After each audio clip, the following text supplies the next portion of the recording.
right, folks. Today we are out on an adventure. We are in Pennsylvania.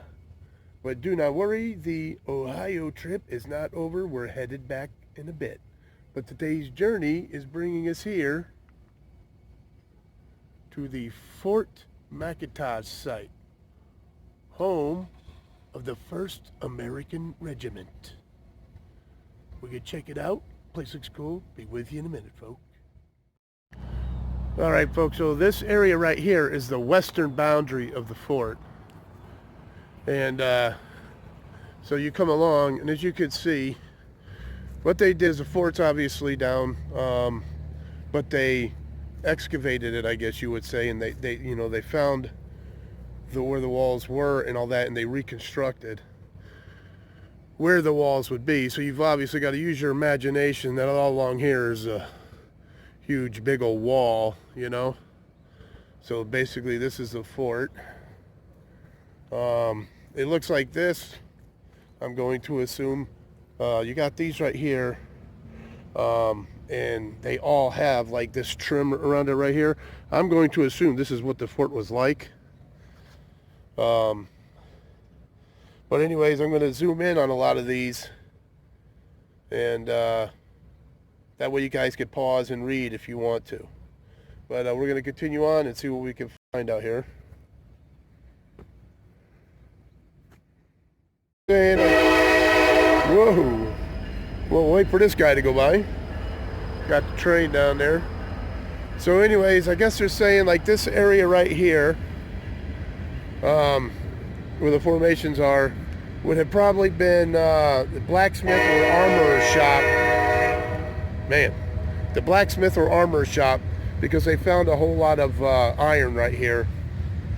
And so they're assuming, and right here, it may look like it would have been small or something, but I guess right here, if you look, this slope, this back slope, they said has eroded greatly. It would have been a lot further out this way, you know. So there would have been room for far more stuff right here. All right, let's continue, folks.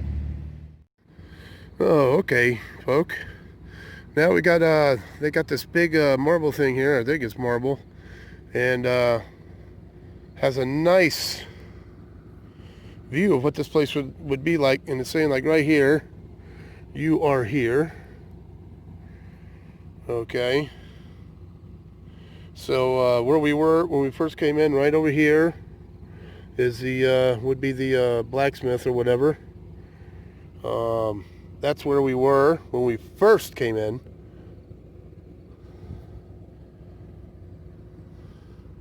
So if we are right here, then if I turn directly around, it's looking like right there, probably where that house is, or a little bit in front of it here is where the entrance to the fort would have been.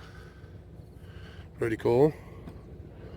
So anyways, take a nice slow view of this so you guys can check it out. And it has some more of the history down here. Get a hold of it, try and get it nice for you so you guys can pause it and read it if you want.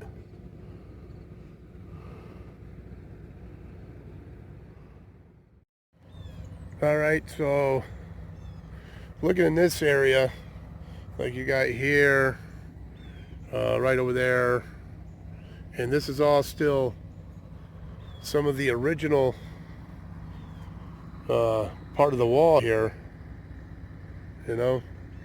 And they're saying this area, like starting all the way here, you got here. Actually, there's one way over there by those bushes. Here, right here, and going on over there. These are the remains of like big fireplaces and everything. And they are thinking they found buttons and artillery shells and stuff like this right here. So what they're thinking is this was officers' barracks and artillery barracks. So where they housed everybody.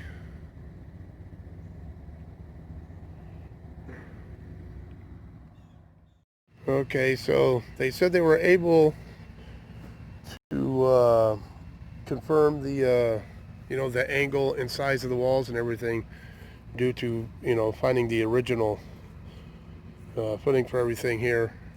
And so basically you got a picture like a whole bunch of square hewn logs just stacked up on each other. They said it was a very well built fort. So you got to basically picture a really good, awesome, big frontier fort, which is basically what all this is.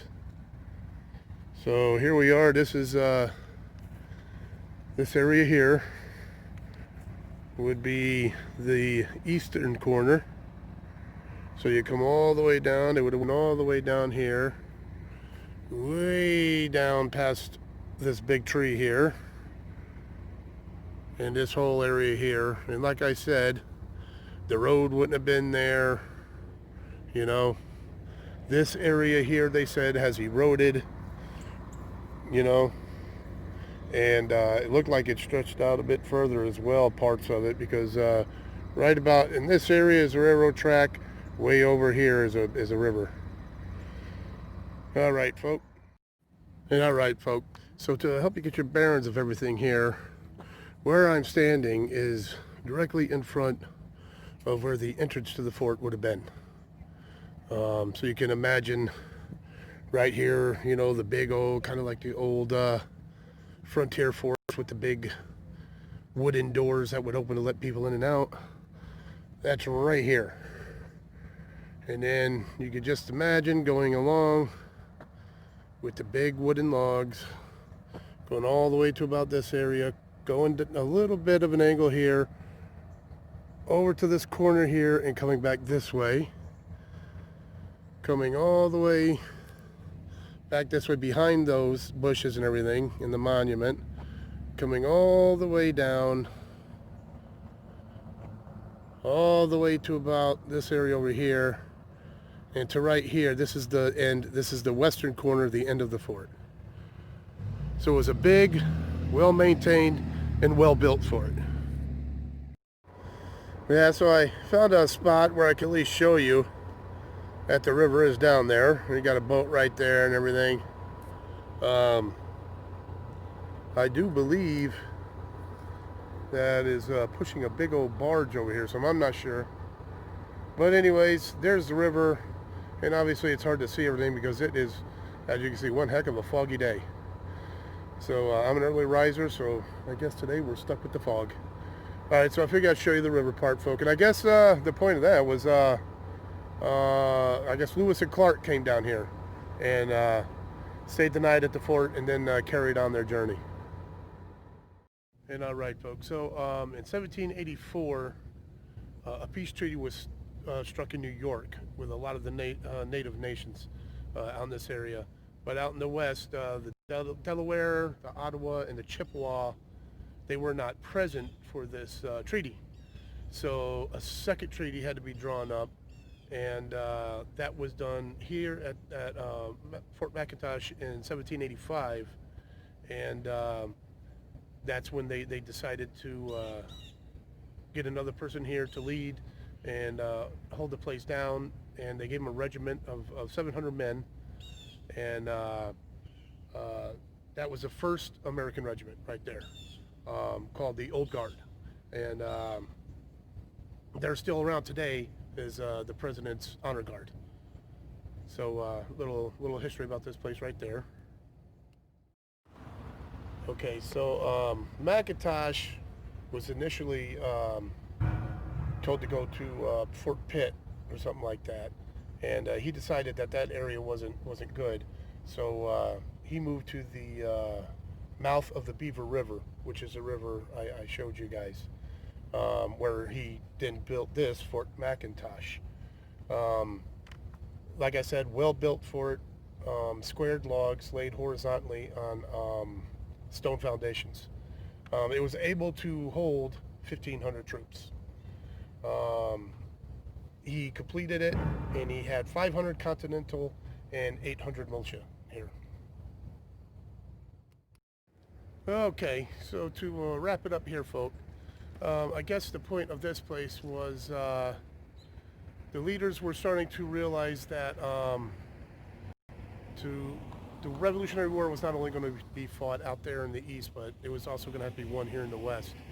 So forts needed to be made, especially as the British started making treaties with some of the natives, this and that. So the colonials and the Americans had to start doing something as well, getting people on their side and putting forts out here so they could have a foothold out in the west as well. So anyways, that's about it for this place.